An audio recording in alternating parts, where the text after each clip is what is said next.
Hello and welcome to Angry Bitter Woman. I'm your host, Gretchen Jennings. Today we're going to be discussing two different documentaries about the same topic. Laci Peterson.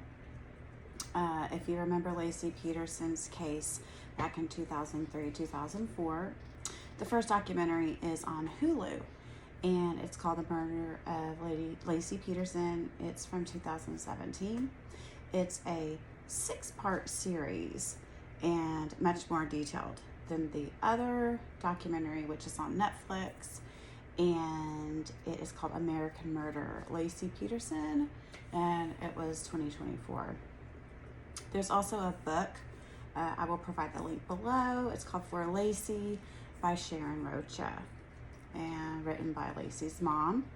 Plus 2024 is the 20th anniversary of the case when the bodies were discovered and also the conviction. Laci Peterson came up missing December 24th, 2003. And they found her body on April 14th, 2004. So quite a long period of time to not know where your loved one is. I am focusing on the psychology and sort of the spiritual aspect, I guess, of a case such as this. And also I would like to give perspective on the lesson that can be learned from this woman's story. Laci Peterson. This story really hits home with me because I was pregnant at the very same time Laci was pregnant. And my son is T1, was born in March. Her due date was February. And then I gave birth to my son, and then she and her baby's bodies were found in April. So it was really touched a nerve with me because I was going through exactly what she should have been going through. And it makes me so sad to this day that I got to, deliver my baby boy, and she didn't get to do that. Was her life stream, and she didn't get to do it. So I followed this case the whole time, and I was close to her age and was pregnant and everything, so I felt a connection with her like everybody else, but the whole aspect of being pregnant during that time was something that I feel like connected me to Laci and her mom, Sharon. But I wanted to talk about Laci a little bit before I tell what happened to her, if you haven't followed this story. She was so adorable, just a gorgeous person inside and out. But she had dark hair and plump little cheeks, and when she was a little girl, and dimples that she did carry with her into her adulthood, because the picture that the news organizations put up was just the most beautiful smile, and her dimples, and her cheeks, and just her eyes that just lit up everything. And she was a little sister to Brent, and her mom described her as a happy baby, and you could just tell she was always happy. In videos, you would see home videos made of her, making videos with her friends, and I can so relate to that because I was that age. You might hear Eddie and Indy. No, don't bark.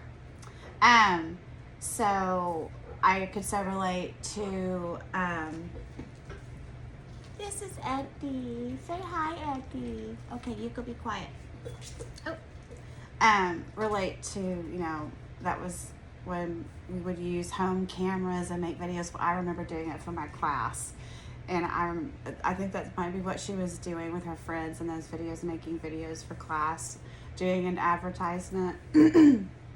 But anyway, and one thing I noticed in Sharon, even this 20 years later in the interviews, was that I could still see the same pain on her face that you could see when she would do interviews when Laci was missing. And she says, you just never get over it. You just go through it. But the pain that she has had to endure for such a long time. Sometimes when I think about something being difficult, I think about what the Rochas had to go through. And especially Sharon. And I think about, wow, I don't really think I have too much to complain about. But Laci's parents divorced when she was 2. And so I don't think you can really remember. I mean, if you can, maybe. But I don't know that you can remember your parents being together when you're 2, when they get divorced. But, and I also know that she was biracial. I think her dad was from Puerto Rico. Her mom's Caucasian. And so I just wonder if that had any impact on her dealing with other kids at school back then. And then let's, I guess, talk about Scott, his childhood. His childhood experiences, I mean, all of our childhood experiences mold our character into how we begin adulthood. And then adult experiences either deteriorate what has been created or expand it. It's our choice when we enter adulthood if we're going to continue to increase and expand our character or do some things and make choices that deteriorate it. Scott chose the road that deteriorated his character, if he had any, as an adult. Because I think, and I guess I'll go back to this, but I think the things that really affected him were his relationship with his mother and his dad. But I think his mother. And I'm going to go into that later. But Scott's mom's history is, her name's Jackie. And she had 3 kids before Scott. She gave 2 up for adoption. And I guess kept 1 daughter. And then when she married Lee, she had that daughter who I think does talk in both of the documentaries. It's interesting. The daughter-in-law and the daughter talk about Scott, but no one else really comes forward in the one on Netflix that's recent. They don't talk. It's these other women that talk for the family. But she married Scott's dad, Lee, and they had their golden boy. That's what they called him, golden boy, their golden boy. And his name's Scott Laci Peterson, so after his dad. And he was just totally doted on by these parents and older siblings. They were a wealthy family. They had a business together. I feel like they raised him to be entitled and spoiled. I mean, you can tell by pictures, watching pictures. They were, doing well. And I think he was babied and given everything. They said he didn't walk for like the first few years because everybody carried him. He was babied and coddled. And when that happens, it helps to create narcissism. He has an inability to feel typical human emotions, and with that paired with narcissism, that laid the path for him to commit this crime. So what happened was, Laci and Scott were married, and I believe they had been married 5 years. And on Christmas Eve of 2003, Scott left at 9:48 a.m. Christmas Eve morning to go fishing. He said it was a morning decision. So he went to go get his boat, and it later came out that no one in his family, not even Laci, knew, or, according to Sharon, Laci did not know that he had this boat. And drives to go get his boat at the place his storage warehouse where he keeps his fertilizer stuff, and he keeps this new boat there that nobody seems to know about. And he goes to pick that up, And then he drives 90 miles to the Berkeley Marina when there's like several bodies of water within 10 minutes that he could go put his boat in the water. He told Albertini later that he just wanted to put his boat in the water. And he wouldn't have had to drive 90 miles to do that. He could have gone to one of these other places that were a lot closer. So, first red flag. Well, there's many, but that was the first one that I think alerted Albertini that he had this boat. So anyway, he left Laci mopping the floor, apparently. 8-month pregnant woman mopping the floor. I mean, I guess so. That's possible. And later told police that he remembers that they were watching Martha Stewart. And he was able to tell distinctly they were talking about meringue. And it's almost like, he might know that he would be asked about that detail later. And maybe that might be something he'll just put in his pocket to let detectives know later that, well, he did remember that part because they could look that up. And that would be something, that would be a detail that I would think would be very important for him to pay attention to. He doesn't pay attention to his lies and what he has said, but he does pay attention to certain types of details. I don't know one guy really that will remember like that. I mean, I don't, if a guy was getting ready, if I'm sitting there watching a show and my husband is getting ready and he's, about to leave on a trip or go do something like that, he's not going to be paying attention to what is going on except the fact that it's Martha Stewart, maybe. He's not going to remember any detail about it. He's going to have not paid. It's something obviously contrived. When Scott got back from the fishing trip at 4:30, so supposedly he just wants to put the boat in the water, but he definitely saves the ticket from the marina. So particular about that, which who really pays attention to stuff like that? You just throw it off onto the floor a lot of the time. You don't keep it and then produce it right away. But anyway, just to put the boat in the water. And he goes to this marina and stays until I don't remember the time frame, but leaves at 2 on Christmas Eve. And finally when he gets back at 4:30, he's, her car is in the driveway. So surprising. And Mackenzie, the dog, is in the backyard, which Mackenzie, I believe, is a boy. I'm like, Mackenzie's such a cute girl name, but then it could be a boy name because I saw Mackenzie raise his leg. But the fence was open, the door to the fence was open, and Mackenzie was running around the yard with a leash on.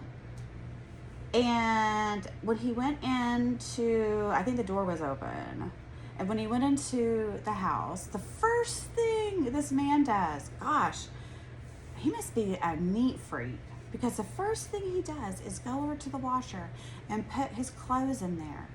I think there's some towels in there. I have a hard time believing that towels were still in there from a woman being home doing stuff at home before she went on that walk. But anyway, he got the towels out, put his clothes in, and washed the clothes right away. I could picture dropping the clothes on a pile in front of the washer. Yeah, right. I'm so sure he does that all the time. Puts his clothes in directly into the washer when he gets home.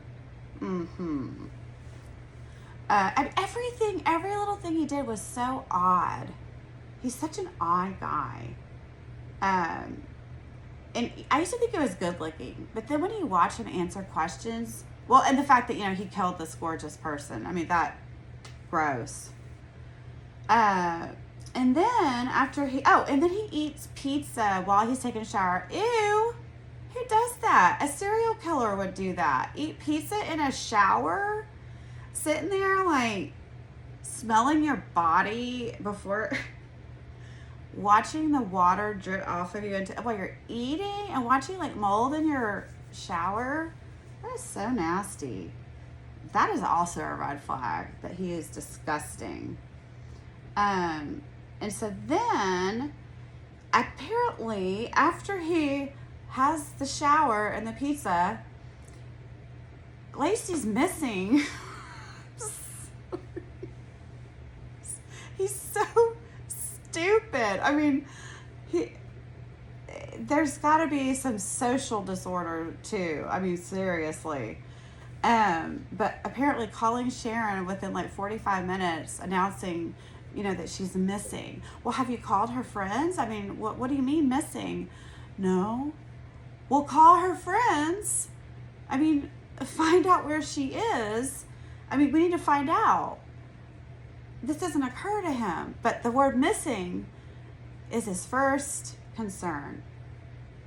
It's like he's thinking these things and they come out, and that's how your brain works. When these are things that your brain is figuring out, they come out in your speech. And that's what he knew he wanted to get into people's minds right away, because he wanted this stuff sped along, he wanted to get this stuff started. He needed to get this going. He needed it on the way. He didn't have time to sit and wait and figure out if Laci was missing. She's missing, okay? And then, I don't know, Ron's calling 911 within wait a minute. I don't know. 45 minutes and the person, you go straight to that they're, I don't know. It was just so... Well, as we know, it was bizarre because the person who created this whole situation is bizarre. I mean, bizarre. Oh. So anyway, 911 is called, and they report that Laci is missing. But all her family and friends lived in Modesto. So she could be with a number one of them. Somebody could have just said, hey, Laci, I'm driving by. Let me pick you up. Run out there, get in. Leave her purse. Leave everything there, I mean, that's not so strange that he couldn't, I'm sure they were thinking that too.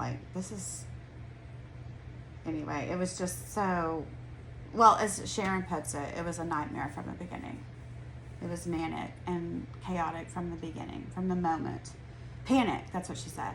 Panic from the moment it started.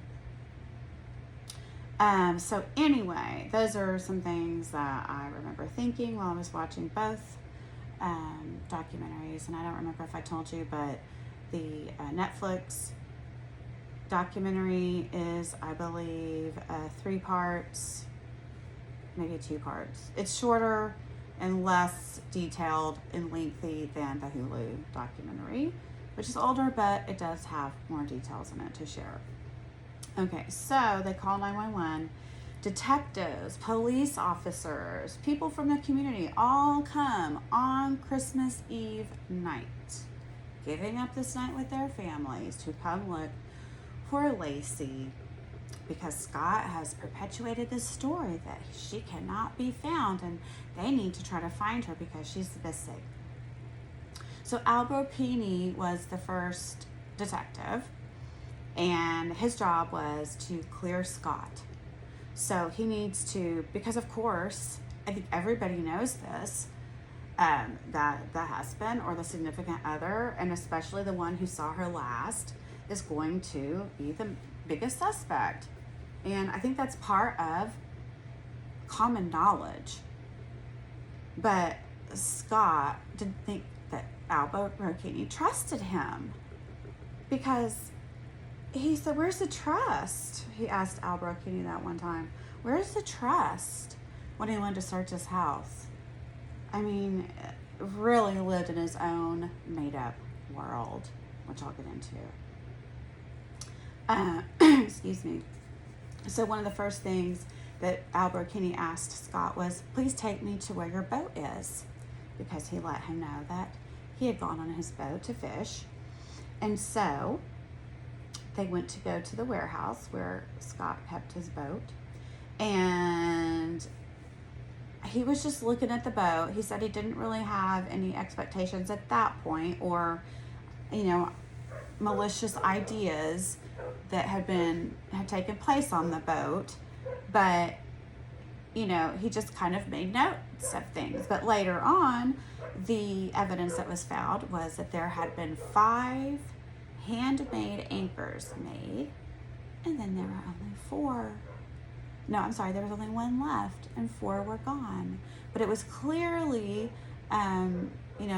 imprints of different buckets on this board that showed cement had been put in these buckets and an anchor had been made. And so that was the first thing. There was only 1 anchor in the boat left without a rope. Why would you have an anchor in the boat without a rope? So all these little pieces, it's like a puzzle, and all these little pieces start being put together. And it's called circumstantial evidence. All these little things put together. And not pointing to one piece of evidence, but when all these things are looked at as a whole. So after there's, another piece of evidence is that Laci's hair is in the pliers on the boat. Yes, a piece of her hair, long piece of hair, wrapped and intertwined in the pliers. So before Amber Fry comes on the scene, the media is watching Scott, and he is acting odd. He's aloof, staying out of the spotlight, even though his wife is missing and there's cameras everywhere and people are interviewing and news stations want to talk to him. No. He does not want to be out of the spotlight. He's staying out of the spotlight. Doesn't want to be filmed. No interviews. Doesn't want to be seen at the candlelight vigil for his wife. And they all said the same thing. He shows no emotion. Except he's real happy and friendly when he's at the call center talking about calling one of the detectives over and showing him how the size of the rib he's eating and happy about it, like he's eating a luncheon with people. So anyway, Amber Fry comes forward and she sees everything going on in the news and she calls into the police. She's smart. And she says, I have been dating this guy. And Albert King sees this communication going on. The woman's typing it out. And he's like, let me talk to her.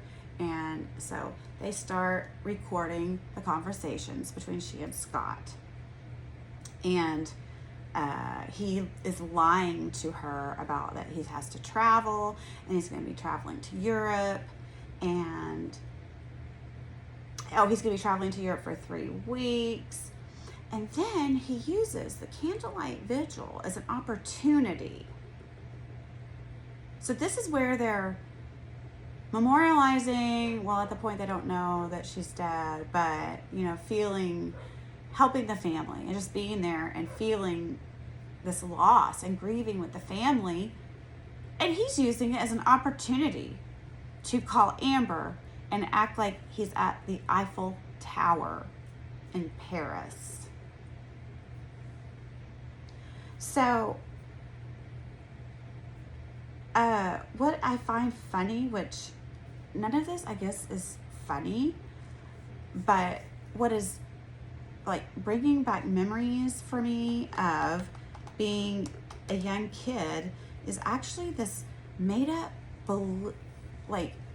fantasy world that Scott Peterson creates for himself. It reminds me when I was 5 years old and I'd have, my toys would have conversations and I'd come up with like a script for them to talk to each other and imaginary friends and giving them names and everything.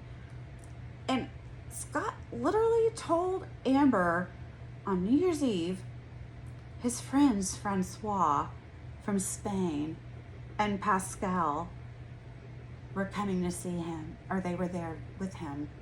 I mean, he gave his imaginary friends' names and used this opportunity of the candlelight vigil to use as background noise so he could pretend like he was at this event, so that he could pretend like that's why he couldn't see Amber right now, not even giving her any credit that she's smart enough to have been on his ass, recording his ass. He couldn't even, that wasn't entering into the made-up world.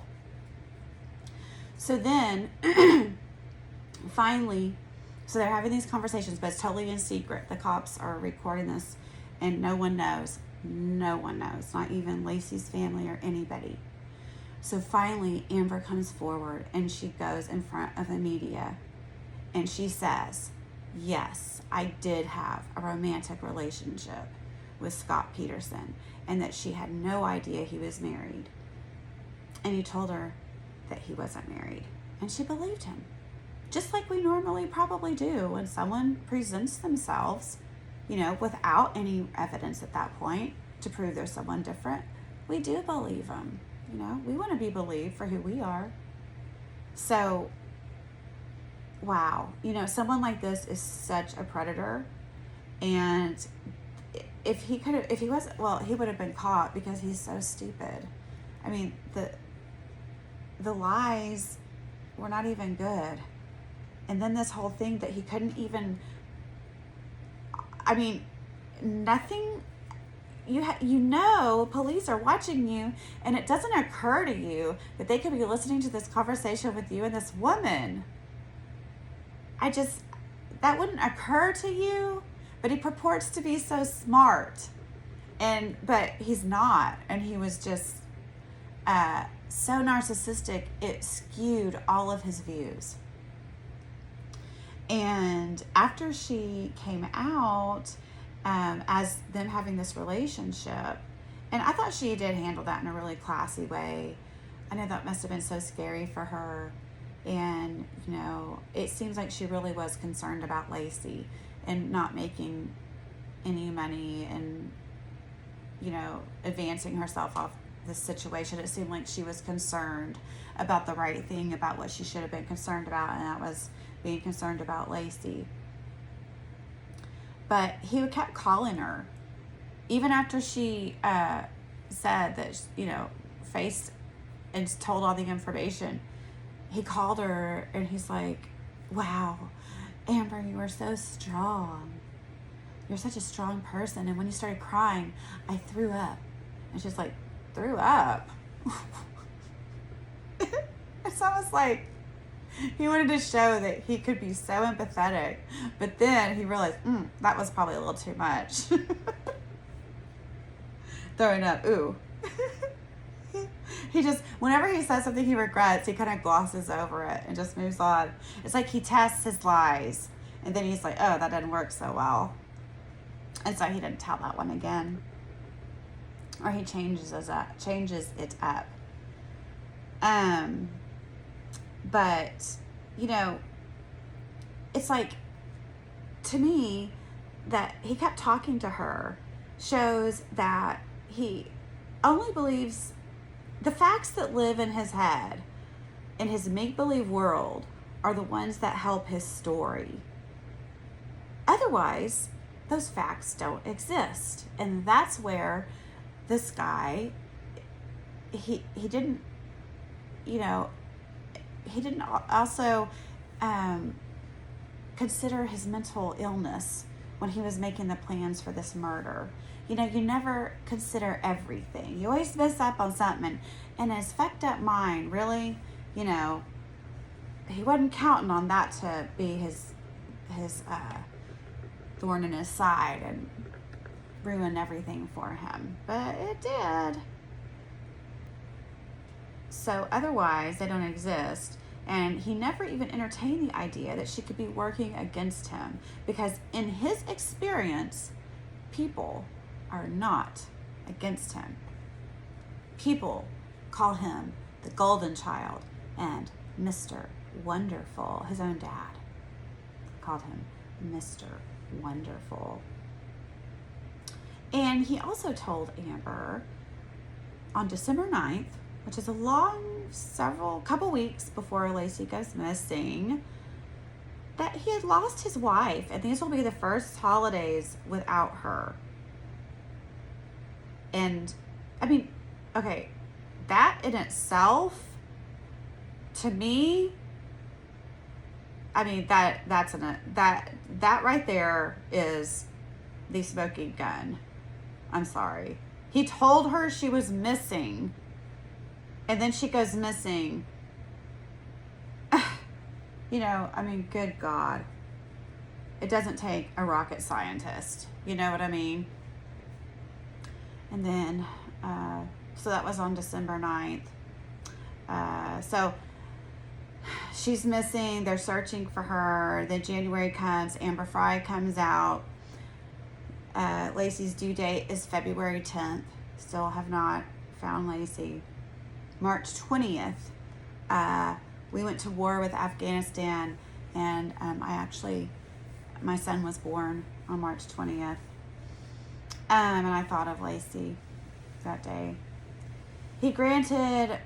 Scott granted 4 interviews and is caught in a lie with one of his interviews with Diane Sawyer. So he does all these interviews, and then anytime and he's so bad at his lies, he can't keep them straight, that they're documented on these interviews.